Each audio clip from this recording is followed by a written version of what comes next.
네, 오늘 말씀의 제목은 고난받으신 하나님의 종이라는 말씀이고요. 이사야 53장 5절 한 절 말씀을 우리 함께 봉독하도록 하겠습니다.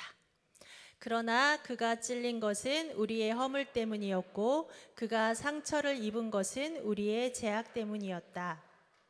그처럼 우리 대신 그가 벌을 받음으로 인해 우리가 평화를 누리고 우리 대신 그가 매를 맞음으로 인해 우리가 고침을 받은 것이다.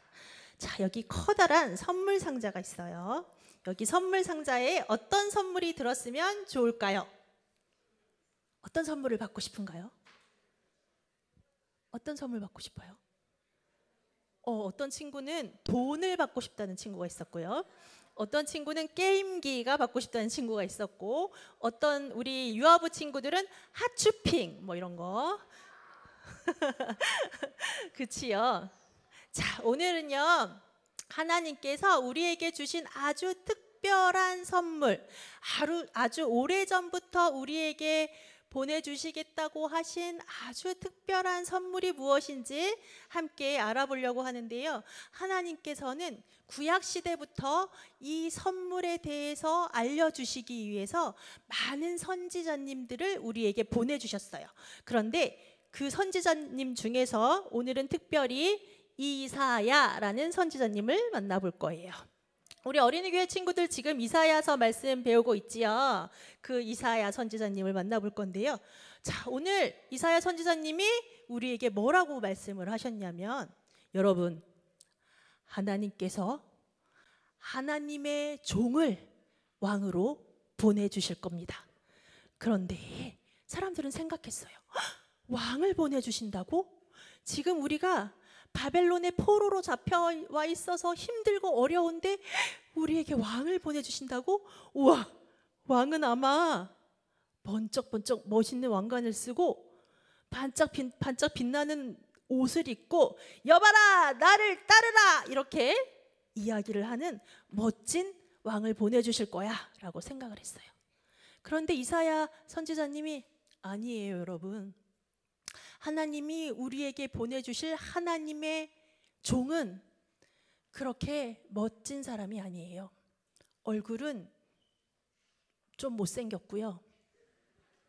그리고요, 심지어 그 사람은 끌려가서 매를 맞기도 하고요. 사람들이 정말 싫어 이렇게 미움을 당하기도 하고요. 그리고 그 사람은 놀림을 당하기도 하고 그렇게 피를 흘리기까지 고난과 아주 심한 고난을 받을 거라고 이사야 선지자님이 이야기를 해줬어요. 뿐만 아니라 아까 보여줬던 이렇게 번쩍번쩍 빛나는 왕관이 아니라 이렇게 뾰족뾰족한 가시면류관을 쓰고 머리에서도 피가 철철 흐르기까지 고통을 당하신다고 말씀하셨어요. 그 이야기를 들은 이스라엘 사람들은 생각했어요. 어머, 얼마나 큰 죄를 지었길래 그렇게 극심한 고난을 당하는 거야? 얼마나 큰 잘못을 했길래 하나님께 그런 벌을 받는 거지? 세상에, 이렇게 생각했어요. 그때 이사야 선지자님이 다시 말했어요.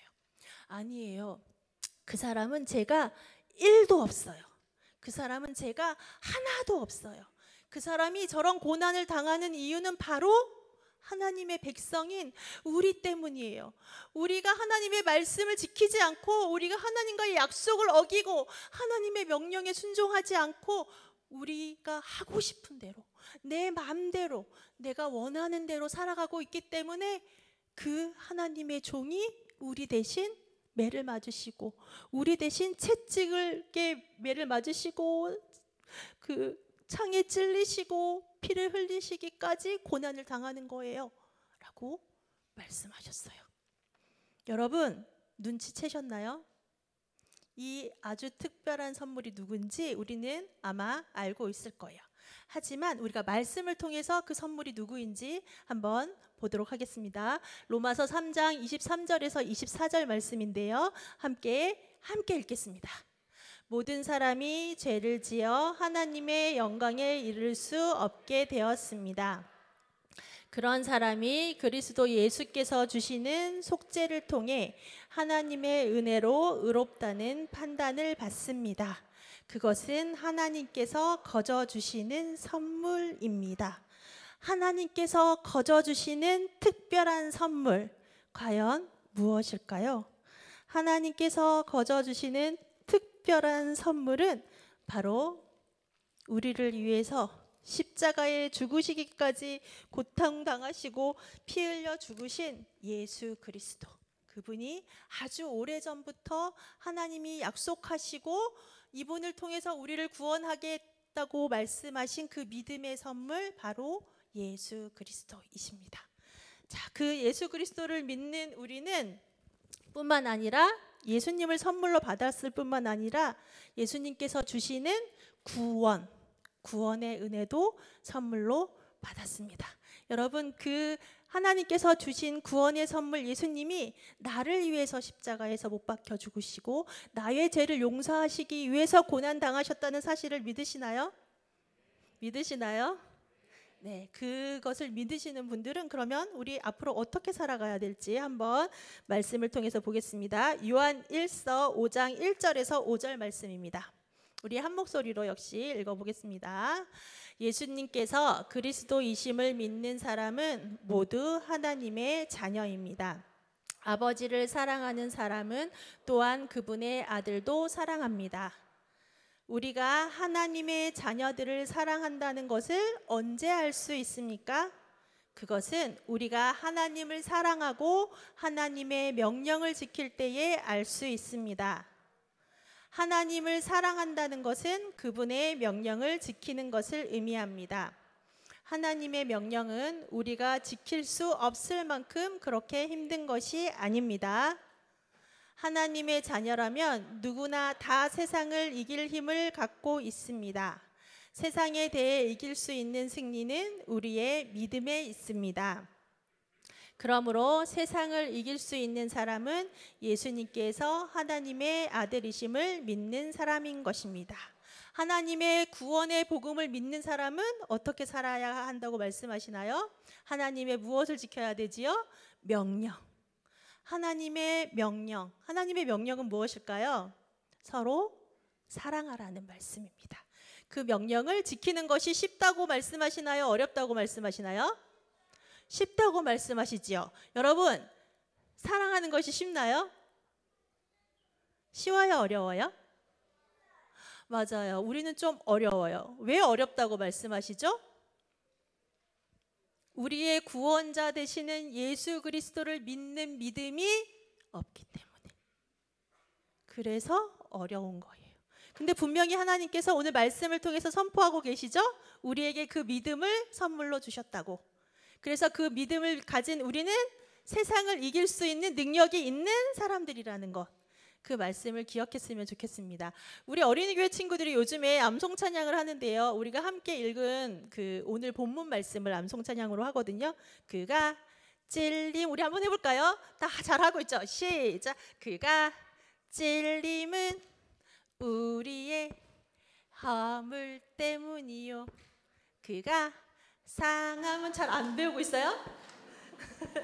네, 이 암송 찬양을요, 대학교 1학년인 작곡가를 다니는 우리 청년이 작곡을 해줬는데요.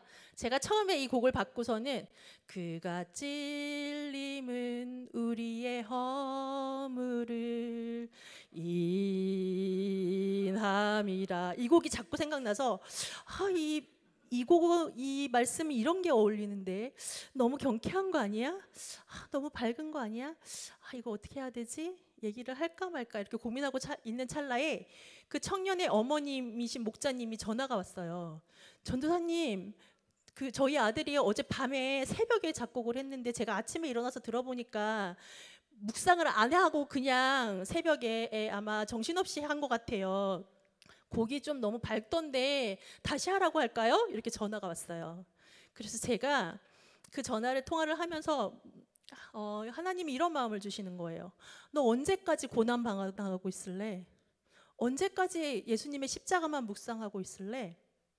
이제 그 십자가의 능력을 덧입어서 세상으로 나가야 되지 않겠어? 기쁘게 세상으로 나아가 보자. 그러면 우리 즐겁고 기쁘게 찬양할 수 있잖아?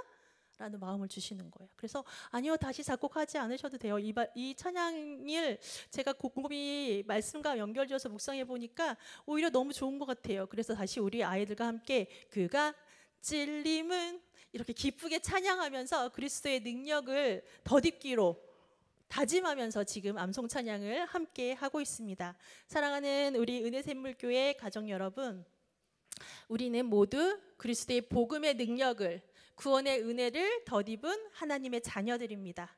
이제 그 능력을 힘입어서 그리스도의 사랑으로 세상에 나아가서 승리하는 그런 삶을 살아가는 우리가 되었으면 좋겠습니다.